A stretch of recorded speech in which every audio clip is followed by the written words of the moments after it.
Everybody buckle up. Hello, what is up you guys? Welcome back to my channel. If you're new here, my name is Jess. Welcome. I post a lot of different stuff. I started with Marvel, I post about Taylor Swift, I post about Disney, I do makeups and get ready with me and vlogs and lifestyle. Basically, lots of things, but it's super fun. You're probably like, Jess, where are you right now? There's like a blank wall.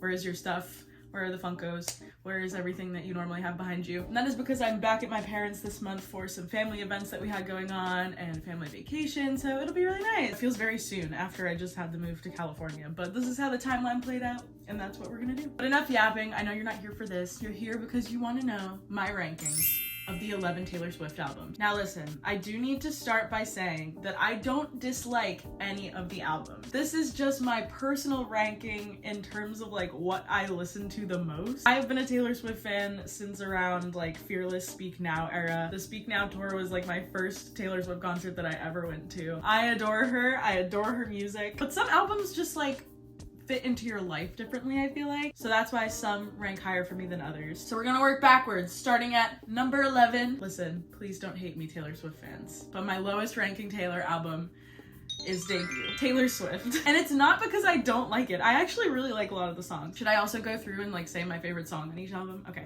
we'll do that too. My favorite song is, I think it's a tie for me between Mary's song and I'm Only Me When I'm With You. I listened to that album a lot when I was in like middle school. So whenever I hear the songs, I associate it with like being 12 or 13. Oh, Miss Taylor. But yeah, she is ranked lowest mostly because this is the album I listen to the least. Like if I were to pick a Taylor album, it would not be Debut. Not because I don't like Debut, but just because she's older and I like her newer stuff. But I am really curious to see about her re-recordings with Debut. I'm very excited about that. Number 10, Fearless. I promise I'm not going in order of how the albums came out. This is just the order of how my list ended up being. It's just these two and then I just switch it up. I do really like Fearless. I listen to Fearless Taylor's version like pretty often. But again, it's like one of those albums that I listen to a lot less than the other album. I don't know if you guys are like this, I hyper-fixate on certain Taylor albums and it's usually whatever is newest or like what is prevalent to my life at the time. Like recently I've been listening to a lot of the Tortured Poets Department, but it's because it's so new. Like it's only a 2-month-old baby. If I were to pick my favorite Fearless song, it would probably be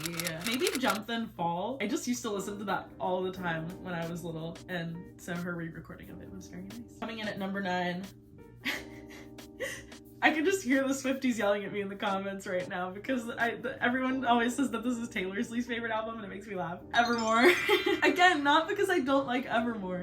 I feel like I have to defend myself. I listened to Folklore and Evermore a lot, especially during the pandemic. They really got me through. I was not really a Folklore Evermore girly at all until I saw the songs performed live, and it really made it that extra bit more special for me. And like sometimes I feel like hearing a song live gives you a different perspective of the song than you originally had. But my favorite Evermore song, Marjorie. Marjorie was one of those songs that I usually skipped over. I am more of like a beat before lyrics person, which I know is not really how Taylor Swift's music is. I'm trying to fix that about myself, and I try really like, I have the lyrics up when I listen to a new album for the first time, and it's definitely helped me a lot. Seeing Marjorie live at the Eras tour, like, oh my god, gut-wrenching. I love that song, man. It's so beautiful. What a beautiful tribute to her grandma, you know? At number 8, we have Folklore. Had to keep the twinnies together. Again, I listened to Folklore a lot, especially after the Eras tour, like specifically the ones on the set, and throughout the pandemic when it was newer. I still remember when that album came out, just like sitting in my bedroom in the middle of the night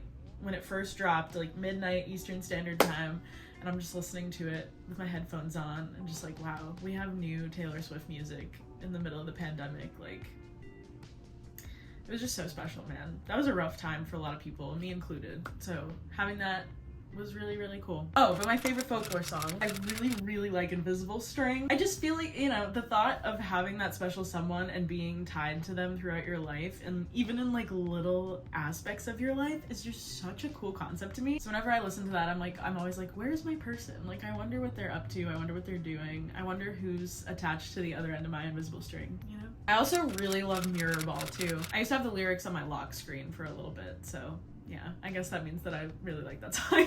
Number 7, we have Speak Now, Taylor's version. By the way, when I refer to these albums, it's always the Taylor's version. It's never just the regular one. Speak Now was my first Taylor Swift concert, so she's kind of like smack in the middle because it's not my favorite album. That album was like pretty much what really got me into Taylor Swift, and me and my friends really connected over Speak Now at the time. I was at the Gillette Rain show, so it's like so cool to look back on now, and everyone's like, remember the Gillette Rain show? My favorite song on Speak Now I actually think is one of the Vault tracks. Really, really loved Timeless when she dropped it. Like, I listened to it, I was like, this is my song. I am a hopeless romantic, if you haven't figured it out by now. Between Invisible String and Timeless, I just have this like, I don't know, Prince Charming aesthetic. He's out there somewhere. You never know. I also am a big vintage girly. I love anything that has to do with like the 50s or the 60s. That song has a lot of vintage tone to it, so it's just very like, you know, it fits my vibe well. I think that's why I like that song so much. Number 6, we have Red. Again, this is like one of the albums of my childhood. I'm just like thinking back on like my middle school, high school days. This is when I started getting inspo from Taylor's outfits. She influenced me. I was like buying Keds. I don't know if you guys remember like the Keds ads. But yeah, again, kind of in the middle, because I don't really listen to Red a lot now, but every once in a while I'll be like, man, I'm really in the mood to listen to something from Red.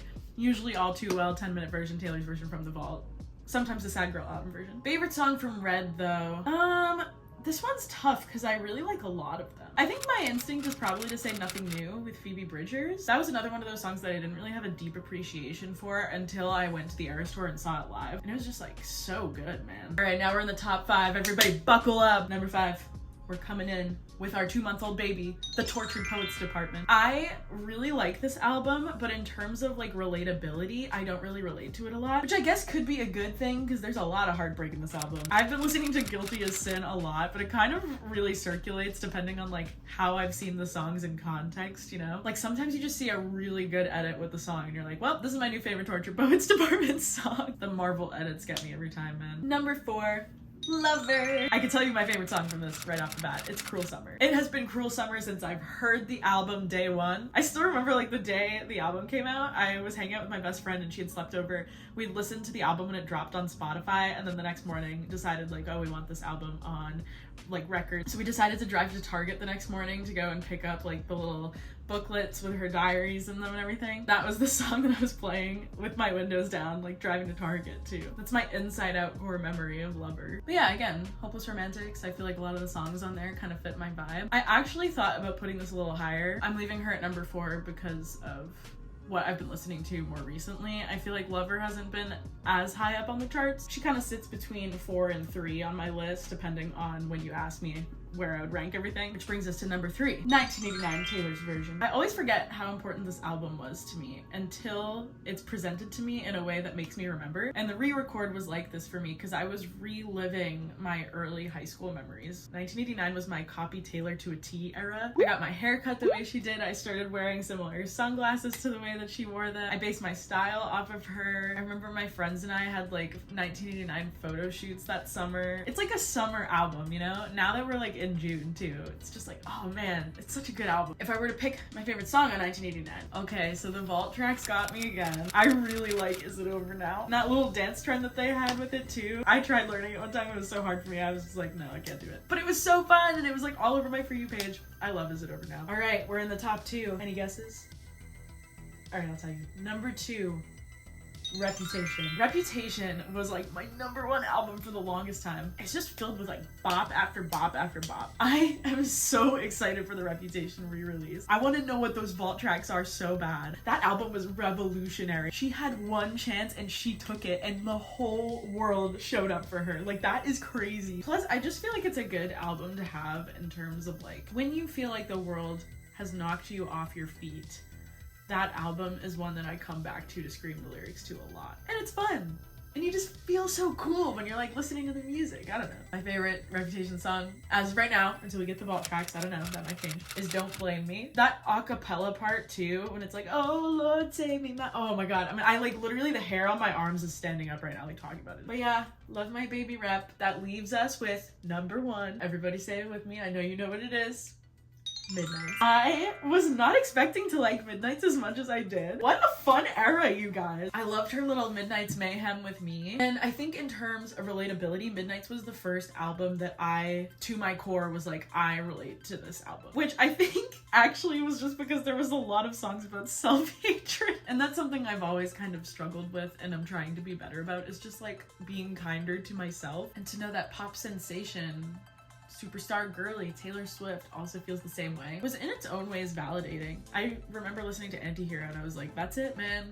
That's how it feels. I think my favorite song on Midnights is You're on Your Own, Kid. That was the song that when the album first came out, I was like, man, this is the song. This is like the song that I relate to the most. This is the one that I needed to hear. Whenever I'm having a bad day, that's the go-to song. I actually don't listen to that song as much anymore though. I think a lot of it is just because it was so overplayed, so now I'm like, no, I need a little break from her. But yeah, those are my Taylor Swift albums ranked. I would love to know how you would rank your Taylor Swift albums, so if you put them in the comments below, I would love to see like why and what your favorite songs are. That's my favorite thing about connecting with other Swifties too, is because everyone's gonna have a different favorite album, and it's always because of very specific reasons. Like some people are like, oh, this is the album that introduced me to Taylor, so it's my number one, or like this album got me through a really tough breakup, this album was played at my wedding. But yeah, that's it for today. Thank you guys so much for watching. Huge shout out to Marvel Freak 247 for being a channel member. If you also are interested in being a channel member, the link is down below in the description. Basically, being a channel member, you pay a monthly subscription fee and you get special perks and access to behind the scenes,